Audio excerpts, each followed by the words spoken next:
Hey there guys, here to do another episode of Cobra's Corner today, and we will be looking at a Masters of the Universe figure, Classics, Mer-Man, the one and only, from of course both the old series of He-Man and the new 2002 version. So let's have a look at this guy, because he's pretty funky.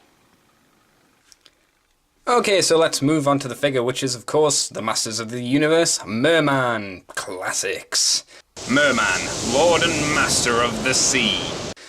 We won't talk about this, so we'll get it out of the way, and his sword's here, so we'll get that out of the way as well, and we'll just quickly go over the articulation of this guy. For those who do not know about the Masters of the Universe Classics line, they have the moving up elbow thingy, the arms move back and forward, bend at the elbow, swivel at the bicep, swivel on the hand.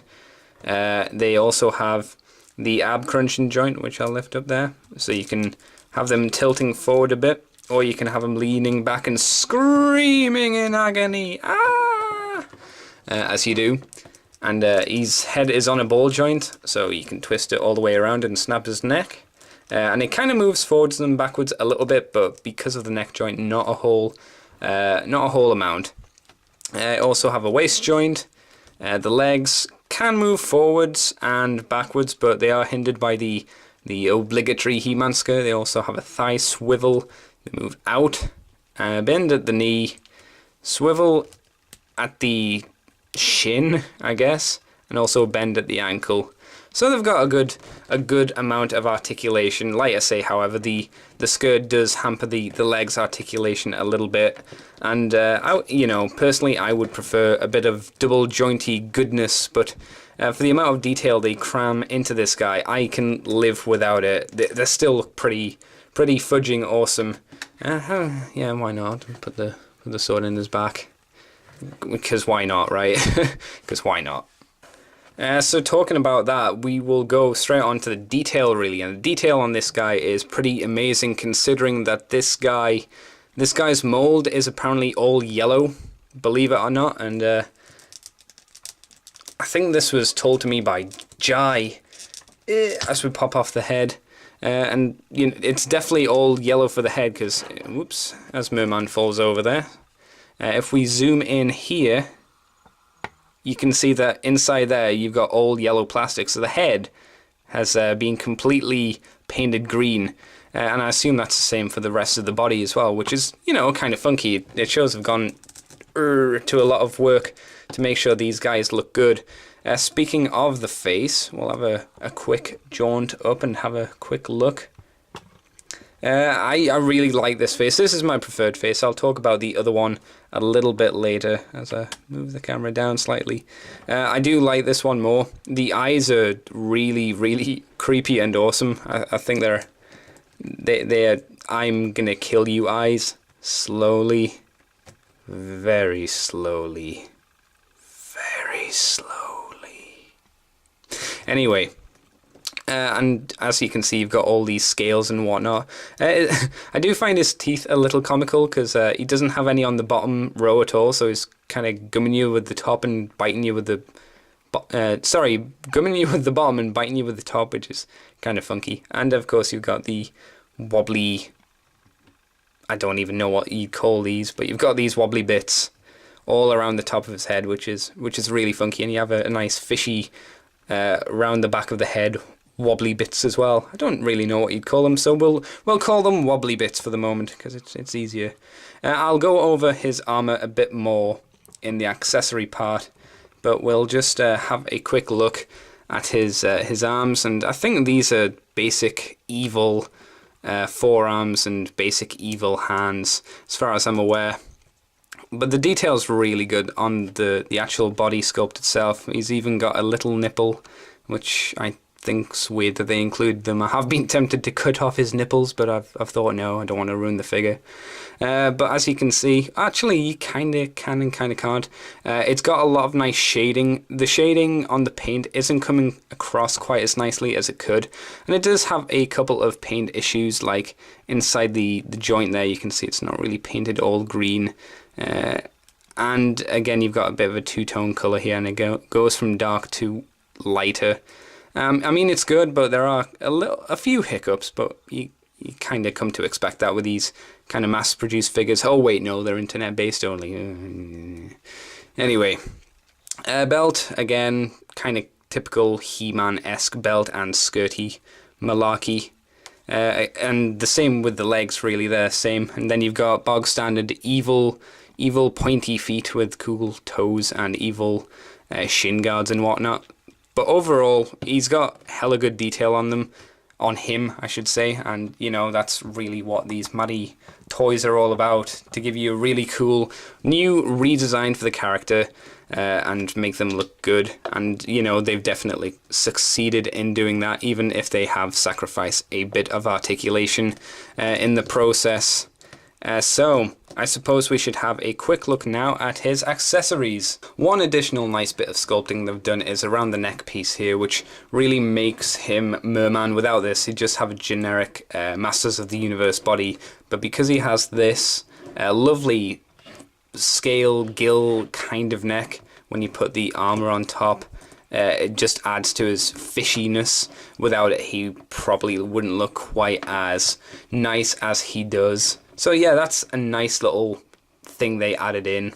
And here are Mer-Man's accessories. And we'll start off first with the talk of his body armor. And his body armor is really nicely done, like the rest of the figure. It really gives across the sense that this is made out of fish bones and whatnot, with all these spikes and kind of scaly looking things. And I will zoom in, but I'm not sure how well you'll be able to pick it out. Oh yeah, you can. I like this kind of small dots and holes in it. It kind of looks like a corally effect, which is really, really nice. I will give them total props on that. And the blue for the jewels is a nice highlight. Maybe I would have preferred like an actual crystal or something in there. Well, you know what I'm saying. I think that would be nice. And I do like the two-tone here of the brownish kind of yellow and the more orangey kind of yellow, I suppose. And it's got the bit on the back that holds his sword, which is cool. Yeah, so overall, really nice design, and of course, rubbery, so it can bend a little bit and whatnot. It's not just solid, hard plastic. And this, of course, can go on any Masters of the Universe figure, as all other body armor can as well.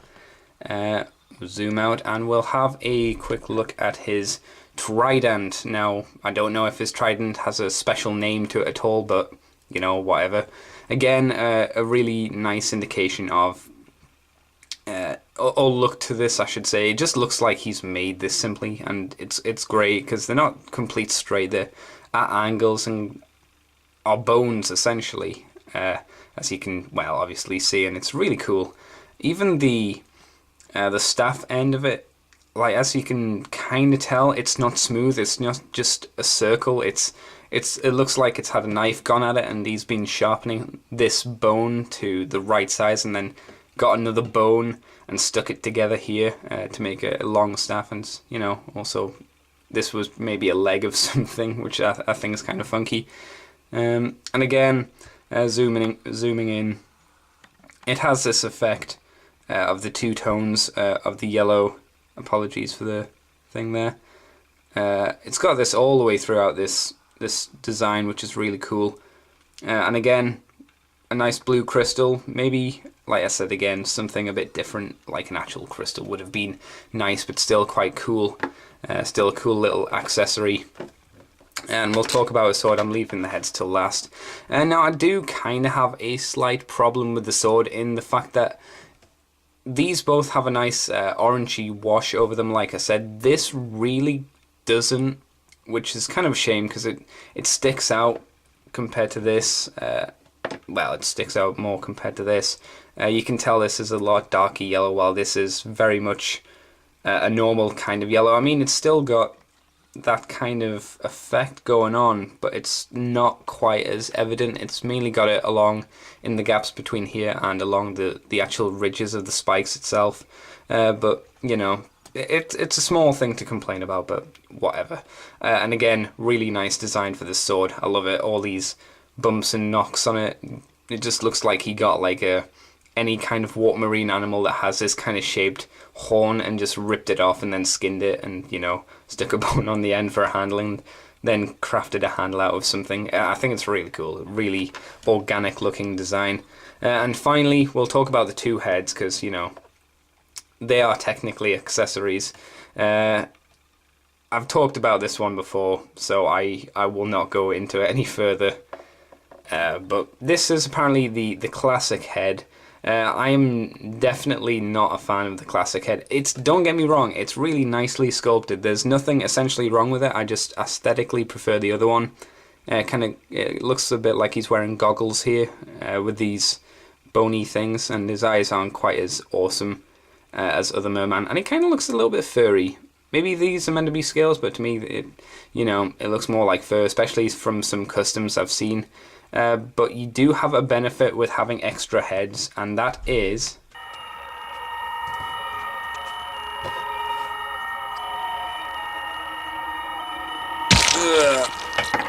you can display them like this and have a really creepy ceremony of the decapitated leader of the past and have the newly christened born leader of the future. All hail Lord Mer-Man. So yeah, that is Mer-Man's accessories, and let's close this video up. So whether you want to display your Mer-Man with the Classics head or display him with the 2000X head, I would say Mer-Man is definitely a figure worth owning from the Masters of the Universe line. If you're already collecting them, you probably already have this guy. On a side note, this one is a reissue, but I don't think there's any real changes to the figure at all, in all honesty. Is it worth going through Matty Collected to get these? Probably not. I say for the amount of trouble and effort you have to go through, it may be easier just going to eBay and picking these up from some dude. So with that being said, thanks for watching, guys, and until next time.